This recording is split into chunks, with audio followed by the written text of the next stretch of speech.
Assalamualaikum warahmatullahi wabarakatuh. Selamat datang di channel Efek Jurnal Target. Baik rekan-rekan semua, update penerusan daripada video yang saya posting di hari Senin kemarin ya. Selasa saya off, nggak ada posting dikarenakan ada kesibukan ya, ada pekerjaan harus keluar kota. Jadi kemarin tuh nggak sempat posting. Cuman untuk kali ini kita akan bahasin dulu dari segi fundamental nanti ya.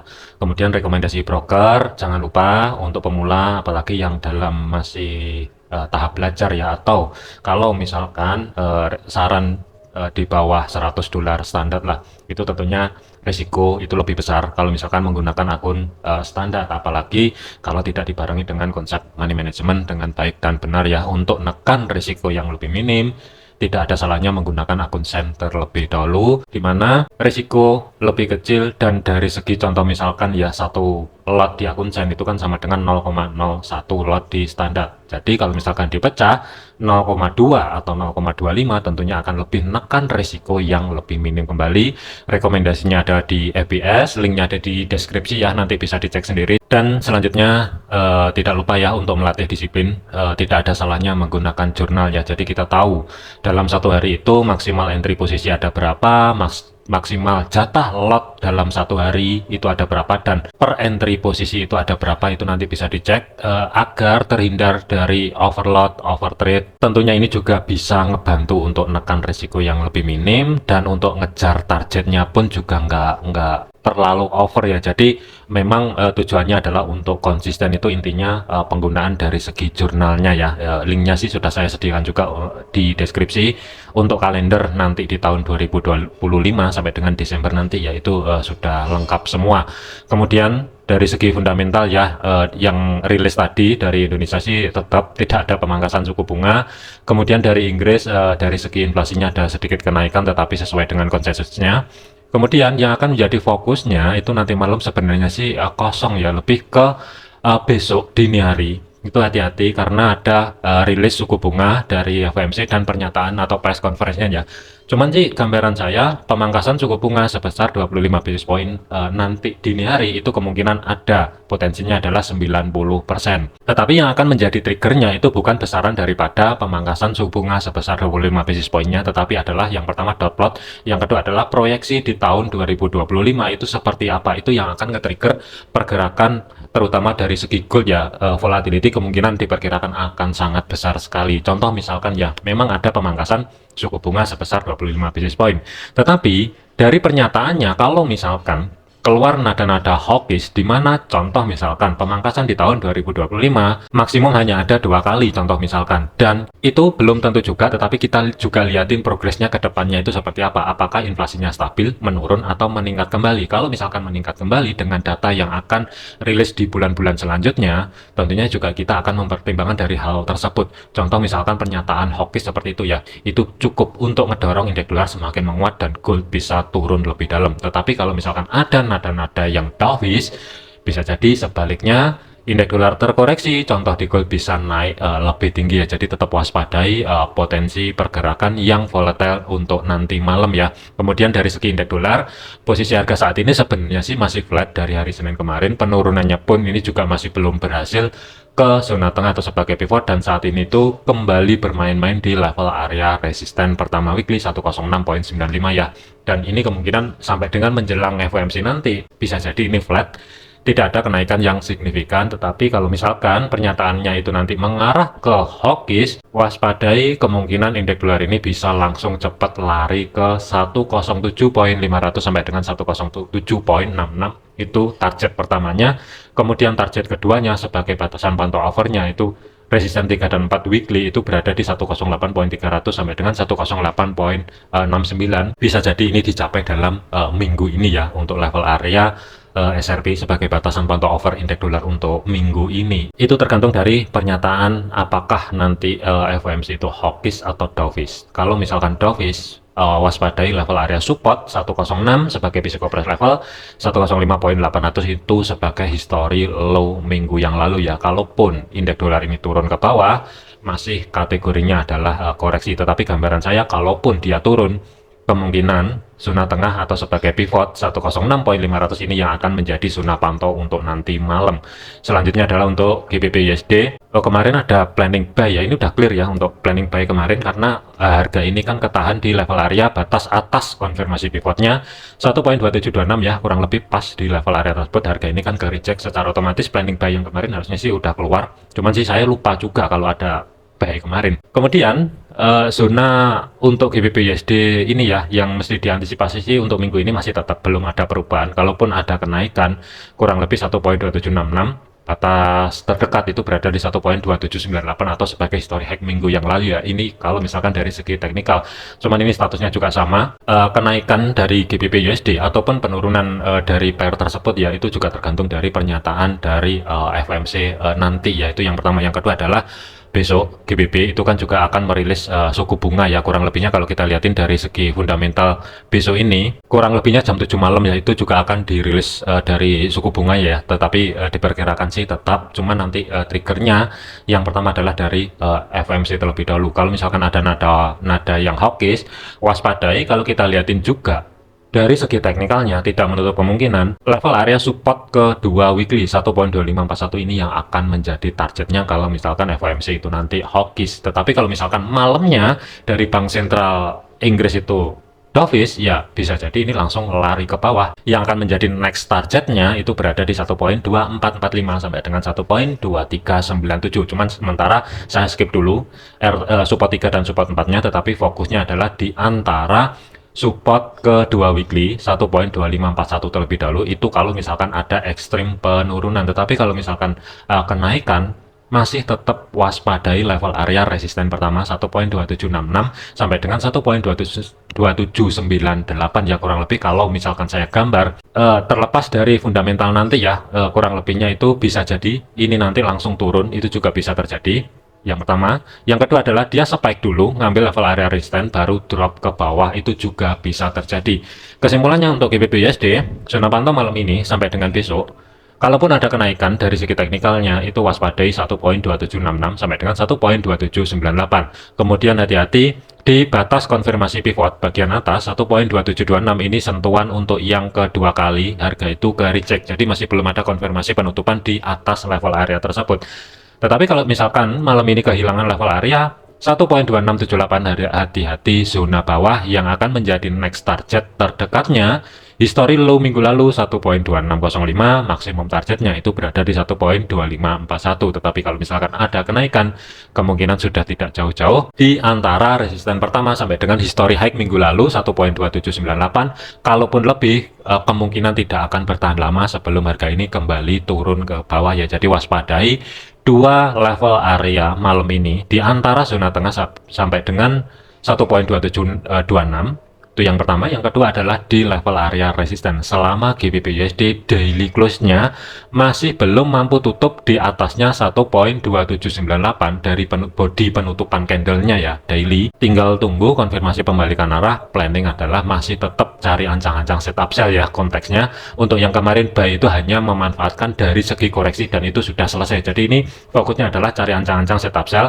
Kalau misalkan saya gambar, kurang lebihnya tunggu dulu harga ini keluar dari zona yang saya blok abu-abu di sini. Tetapi kalau misalkan saya tarik ke atas, jarak untuk stop loss itu ruang geraknya lumayan lebar, kurang lebihnya 60 pip. Tetapi dari segi targetnya, history low minggu yang lalu itu ruang gerak sekitar 70-an pip. TP kedua itu berada di support kedua weekly 130-an pip. Ini gambaran saya kalau misalkan GBP USD itu kehilangan level area 1.2678. Tetapi kalau misalkan spike ke atas dulu mengambil level area resisten, setidaknya tunggu dulu sampai ada konfirmasi setidaknya ya. Tapi kalau misalkan mau comot-comot juga nggak masalah, tetap utamakan pakai stop loss, itu yang paling penting.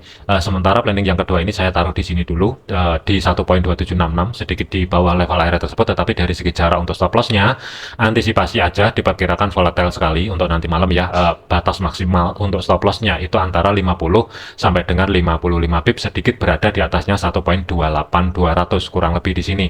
Tetapi dari segi untuk TP-nya, support pertama itu berada kurang lebihnya itu 125 pip 1.2638 pembulatan ya. Tetapi sebagai TP2-nya itu ruang geraknya masih ada 220-an pip lah, sama di support kedua weekly.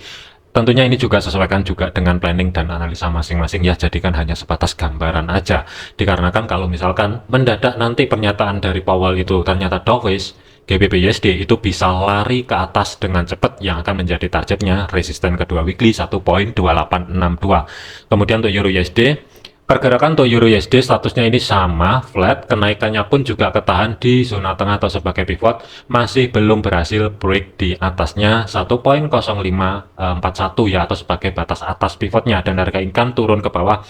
Sebenarnya ini lebih ideal kalau misalkan dijadikan cari ancang-ancang setup sell ya, karena kalau dari segi teknikalnya dia sudah terkonfirmasi dari pivot turun ke bawah, meskipun ya masih berada di ring area sideways, tetapi kalau kita lihatin dari segi time frame 1 ini sudah terkonfirmasi kenaikannya kembali, tidak mampu bergerak di atas zona tengah atau sebagai pivot ya, 2 kali kenaikan. Sebenarnya kalau misalkan cari ancang-ancang setup sell sekarang ya, ini kalau misalkan saya gambar, setidaknya stop loss itu harus berada di atas 1.0541. Ruang gerak itu sekitar 55 pip ya, antisipasi market volatile untuk nanti malam ya. Jadi khusus untuk Euro USD malam ini resikonya lumayan besar juga, tetapi kalau misalkan mau naruh sedikit di atas zona tengah atau sebagai pivot sebenarnya sih nggak masalah. Ruang gerak sekitar 35 pip, tetapi spek atas saat FOMC rilis nanti ya, dan press conference-nya itu yang mesti dihati-hati. Kalau misalkan dia spek atas dulu, ini rawan ke sahabat. Setidaknya itu taruh di atasnya 1.0541 dengan ruang geraknya sekitar 55 pip, tentunya ini lebih ideal. Tetapi dari segi targetnya, support ke 2 weekly ruang gerak sekitar 85 pip, tentunya risk rewardnya sih ini sebanding ya. Ini gambaran saya untuk Euro USD. Jadi kesimpulannya, zona pantaunya bagian atas selama level area di antara pivot sampai dengan batas atasnya 1.0523 sampai dengan 1.0541 ini bertahan, tinggal tunggu konfirmasi pembalikan arah, bergerak di bawahnya zona yang saya blok abu-abu di sini. Planning masih tetap cari ancang-ancang setup sell dengan targetnya 1.0405. Tetapi kalau misalkan level area tersebut di break atas, masih ada tahanan yang mesti diwaspadai di antara 1.0571 sampai dengan 1.0594 ya. Kemudian untuk AUD USD, pergerakan untuk AUD USD ini turun secara signifikan ya. Harga ini break low-nya di minggu yang sebelumnya kan sebenarnya sudah ada, tetapi harga ini sudah mendekati level area support kedua weekly. Jadi ini rawan terkoreksi dulu sebelum harga lanjut lebih dalam ya. Cuman untuk jangka panjangnya sebenarnya untuk AUD USD itu masih ada peluang ke 0.6223 sampai dengan 0.61900 lah. Ini sebagai batasan pantau resisten support 3 dan 4 yang berlaku untuk minggu ini sampai dengan nanti penutupan di hari Jumat ya. Cuman dikarenakan harga ini sudah break low dan sudah mendekati level area support kedua weekly, kalau misalkan level area SRP ini saya pecah sebagai zona tengah, kurang lebihnya itu kan berada di 0.6313 kurang lebih di sini. Kalau misalkan ada kenaikan untuk koreksi dari segi teknikalnya, pantau kurang lebihnya di zona yang saya blok merah di sini ya, yang bertumpuk juga dengan zona demand terdekat. Selama harga tidak mampu bergerak di atas zona yang saya blok merah di sini, yang berada di 0.6336 lah kurang lebih, tinggal tunggu konfirmasi pembalikan arah. Planning masih tetap cari ancang-ancang setup sell ya. Tapi ini kalau misalkan di sell sekarang udah telat karena ini statusnya on track. Cuman kalau misalkan ada kesempatan harga sedikit kedorong ke atas dan dia tidak mampu bergerak di atasnya 0.6336, maksimum adalah 0.6358, tinggal tunggu konfirmasi pembalikan arah. Planning masih tetap cari ancang-ancang setup sell. Hati-hati dari segi jarak untuk stop loss. Kalau misalkan dapat di zona yang di blok merah di sini, ruang gerak itu sekitar 35, maksimum adalah 40 pip. Tetapi dari segi targetnya itu ruang gerak ke bawah menuju support 2, itu risk rewardnya hampir 1:1 ya, 38 pip. Ini saya anggap 1:1 aja.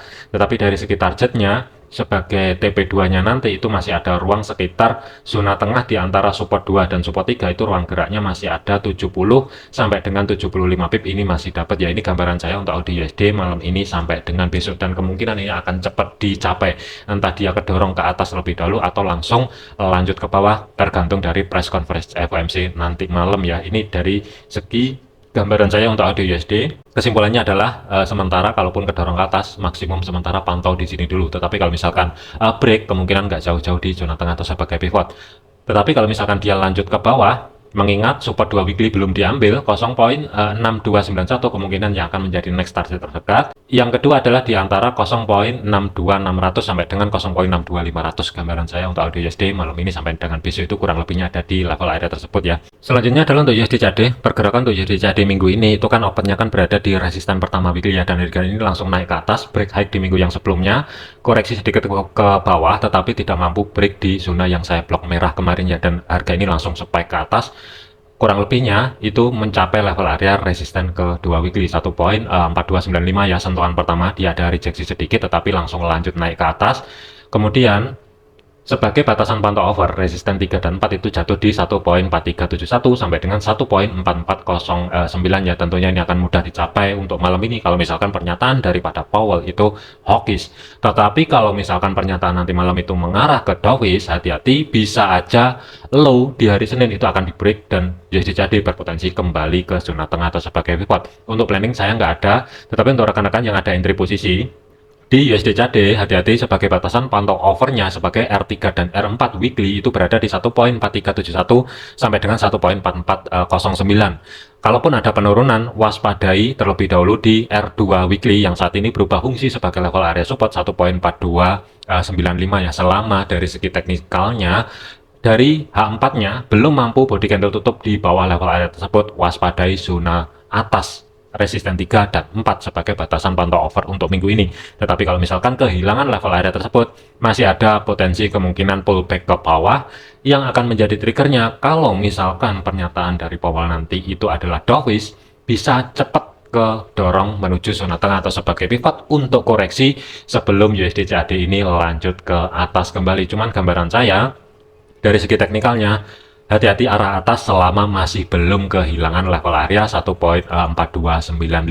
Kemudian untuk USD Swiss, pergerakan untuk USD Swiss ini statusnya sih juga masih sideways sebenarnya. History high minggu yang lalu juga sudah di break, tetapi koreksinya itu kurang lebih dipasin di level area 0.8914 pembulatan ya, atau sebagai resisten pertama weekly yang saat ini berubah fungsi sebagai level area support. Kemudian kenaikannya itu juga masih ketahan di level area history high minggu yang lalu di antara 0.8945 ya, kurang lebih untuk levelnya. Kalau misalkan malam ini kehilangan level area tersebut, berpotensi untuk USD Swiss itu akan lanjut ke atas 0.9000 sebagai physical price level, itu yang akan menjadi next targetnya. Kemudian sebagai batasan pantau over untuk minggu ini ada harga 0.9101 sampai dengan 0.9148 ya. Tetap waspadai aja, masih ada potensi kemungkinan sideways sampai dengan menjelang pernyataan daripada Powell nanti dini hari ya.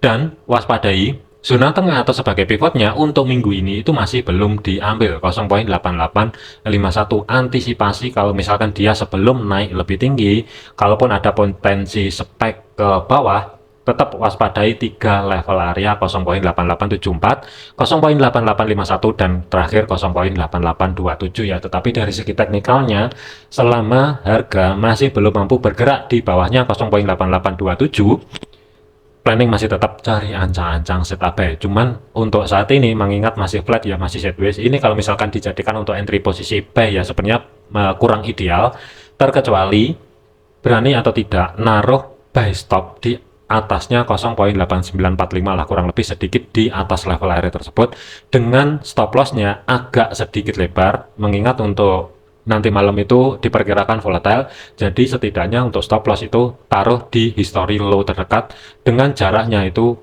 kelihatannya kecil tapi ini lumayan gede, 60 pip. Kalau misalkan dapat harga di atas ya, terkecuali nanti kalau misalkan udah on track high yang berada di 0.8975 ini sudah di break, baru nanti untuk stop lossnya ini dimajukan pelan-pelan. Jadi untuk saat ini kalau misalkan mau buy stop sekarang, pertanyaannya adalah dengan risiko maksimum 60 pip, itu pertanyaannya adalah berani atau tidak. Cuman kalau mau naruh di sini ruang gerak sekitar 40 pip ya, sedikit berada di support 0.8913, sebenarnya sih nggak masalah, tetapi gambaran saya terlalu berisiko ya, mengingat nanti malam itu sangat volatile sekali. Takutnya nanti dia spike ke bawah ke sini, ngambil stop loss, muter balik, itu yang dikhawatirkan untuk nanti malam. Jadi gambaran saya ya, dan untuk planning saya juga nggak jauh-jauh seperti ini.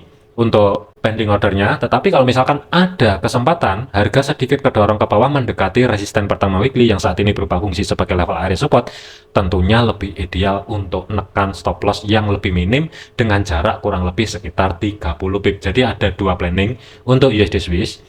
Buy limit di atasnya 0.8913 kurang lebih di sini, atau buy stop di atasnya 0.8945 dengan jarak untuk stop loss itu sedikit lebih lebar. Jadi sesuaikan juga dengan planning ataupun analisa masing-masing ya. Tetapi dari segi targetnya untuk minggu ini sebenarnya saya lebih ngincerin ke resisten ke 2 weekly ruang gerak sekitar 60-an pip. Ini yang akan menjadi TP pertama. TP kedua itu masih ada ruang sekitar 150 pip yang berada di 0.9101 ya, atau sebagai psikopres levelnya 0.9100. Kemudian untuk USD Yen, pergerakan untuk USD Yen, harga ini juga pelan-pelan ngerambat ke bawah. Sebenarnya kenaikannya pun juga sesuai yang diantisipasi kemarin, tidak jauh-jauh di zona yang saya blok biru di sini ya. Dan ini kan kejadian harga muter balik ke bawah, penurunannya pun juga ketahan di level area resisten pertama weekly yang saat ini berubah fungsi sebagai level area support. Saat ini flat. Dan hati-hati, ini ada dua event penting ya. Yang pertama FOMC nanti malam, yang kedua adalah besok itu akan ada rilis suku bunga juga dari Bank Sentral Jepang. Diperkirakan ada kenaikan sebesar 25 basis point. Dan itu yang akan menjadi triggernya, apakah USD Yen ini akan lanjut ke dorong ke atas atau dia muter balik ke dorong ke bawah. Waspadai aja mulai dari dini hari sampai dengan selesai dari Bank Sentral Jepang untuk besok ini ya. Dari press conference-nya itu seperti apa, itu yang akan nge-trigger pergerakan untuk yen besok ini, apakah yen menguat atau yen melemah lebih lanjut.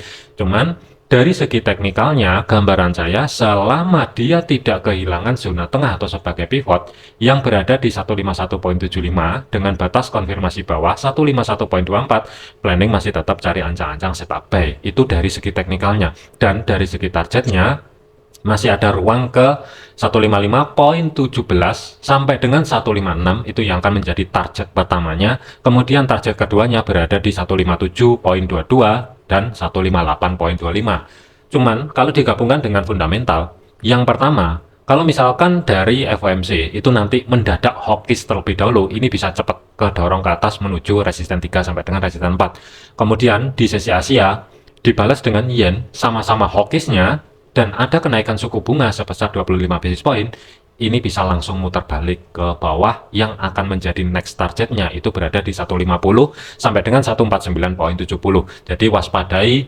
yen mulai dari nanti dini hari saat FOMC rilis suku bunga sampai dengan besok dari Bank Sentral Jepang juga merilis suku bunga. Itu yang menjadi bahan pertimbangan apakah ideal untuk cari ancang-ancang ke market untuk malam ini ya. Tetap waspada aja, tetapi saya tidak ada gambaran saat ini, terkecuali yen itu nanti ya, kalau misalkan dia langsung cepat kedorong ke atas, kemungkinan saya akan nyari sell di 157 sampai dengan 158 terlebih dahulu. Kalau nanti dari segi teknikalnya dia langsung cepat naik ke atas. Tetapi kalau dari segi teknikalnya dini hari nanti ternyata dia langsung drop terlebih dahulu, kurang lebihnya saya akan pantau di dua level area di sini, antara 151.75 sampai dengan 150.400, kurang lebih di area tersebut. Apakah ada konfirmasi pembalikan arah atau tidak? Kalau misalkan ada, kemungkinan saya akan nyari ancang-ancang setup buy di antara dua level area tersebut, dan yang akan menjadi targetnya 156 sampai dengan 157.25 lah, kurang lebih gambaran saya untuk USD Yen malam ini sampai dengan besok ya. Selanjutnya adalah untuk gold. Pergerakan untuk gold ini kalau kita lihat dari segi time frame 1 ya, open market kemarin kan di area support ya atau pivot monthly yang berada di antara 2650 sampai dengan 2644. Dan harga ini kan naik ke atas, tetapi ketahan di level area batas bawah konfirmasi pivot 2665 ya, kurang lebih level areanya. Harga ini kan ke reject ke bawah, terkonfirmasi mampu bergerak di bawahnya support pertama weekly. Untuk saat ini itu harga masih bermain-main di zona yang saya blok orange di sini ya. Cuman untuk referensi untuk outlook itu kan cari ancang-ancang setup buy. Tetapi ini ada sedikit perubahan ya, untuk planning swingnya berubah dari yang sebelumnya di outlook itu adalah cari ancang-ancang setup buy menjadi cari ancang-ancang setup sell. Tetapi kita lihatin dulu progresnya. Waspadai kalau misalkan harga kehilangan level area support pertama weekly 2644. Kalau misalkan kehilangan level area tersebut, masih ada peluang besar untuk gold, apalagi didukung kalau misalkan dari pernyataan Powell itu nanti mengarah ke hawkish. Waspadai level area 2627 sampai dengan 2621 ya, ini yang akan menjadi target kalau misalkan pernyataan dari Powell hawkish. Target yang kedua itu berada di antara support kedua weekly 2595 pembulatan sampai dengan support pertama monthly yang berada di 2574. Bisa jadi ini dicapai dalam waktu yang singkat kalau misalkan pernyataannya hawkish ya. Untuk planning buy kemarin kan di antara zona yang saya blok orange ada di sini, dan untuk saat ini ada perubahan plan ya. Jadi waspadai aja, kemungkinan saya akan cari ancang-ancang setup sell untuk gold ini, tetapi saya lebih waspada terlebih dahulu apakah kenaikannya dari bawah kemarin yang berada di 2633 itu ketahan di zona yang saya blok orange di sini. Kalau misalkan harga ini mampu bergerak di bawahnya 2644, kemungkinan akan saya pertimbangkan untuk cari ancang-ancang setup sell sedikit di bawah level area tersebut. Tetapi dari segi jarak stop lossnya kelihatannya kecil, tapi ini lumayan lebar ya, 170 pip. Yang akan menjadi targetnya itu berada di 2621, ruang gerak sekitar 200 pip. TP yang kedua itu berada sedikit di atasnya 2595, ruang gerak sekitar 460 pip. Ini gambaran saya dari segi gold, apalagi kalau misalkan didukung dari pernyataan bahwa nanti misalkan hawkish. Tetapi kalau misalkan dovish, bisa jadi untuk gold ini nanti akan naik terlebih dahulu, waspadai zona tengah atau sebagai pivot untuk minggu ini masih belum diambil 2677 sampai dengan 2690 pembulatan. Jadi ini zona pantau yang kedua kalau misalkan dari segi teknikalnya ataupun dari pernyataan Powell kalau misalkan itu mengarah ke dovish, kemungkinan yang akan menjadi zona pantau yang kedua sebelum cari ancang-ancang setup sell itu kurang lebih di antara 2677. Tunggu konfirmasi pembalikan arah baru masuk ke market, planning adalah sell. Kalau kita lihatin dari segi teknikalnya, kunci untuk gold minggu ini saya lebih ngincerin selama daily close-nya masih belum mampu tutup di atas level area 2690, tinggal tunggu konfirmasi pembalikan arah bergerak di bawahnya zona tengah atau sebagai pivot 2677, planning sell itu kemungkinan akan berlaku. Yang akan menjadi targetnya kalau misalkan skenario alternatif planning sell yang kedua ya, ini nanti spike atas dulu, pantau di antara zona tengah atau sebagai pivot weekly di antara 2677 sampai dengan 2690. Di kiri di sini kan juga ada zona supply yang masih belum diambil, dengan jarak untuk stop lossnya kelihatannya kecil, waspadai 200 pip kurang lebih ya. Tetapi dari segi targetnya saya lebih ngincerin di antara 2627 475 pip sampai dengan 2621, ruang gerak sekitar 540 pip sebagai TP pertama. TP kedua itu masih ada ruang sekitar 800 pip menuju support kedua weekly ya. Jadi ini gambaran saya untuk gold, cuman sesuaikan juga dengan teknikal dan analisa masing-masing ya. Jangan overload, jangan overtrade. Jadikan video ini hanya sebatas sebagai referensi aja, jangan dijadikan sebagai patokan. Segala keputusan resiko menjadi tanggung jawab masing-masing. Terima kasih, sampai jumpa di video yang selanjutnya.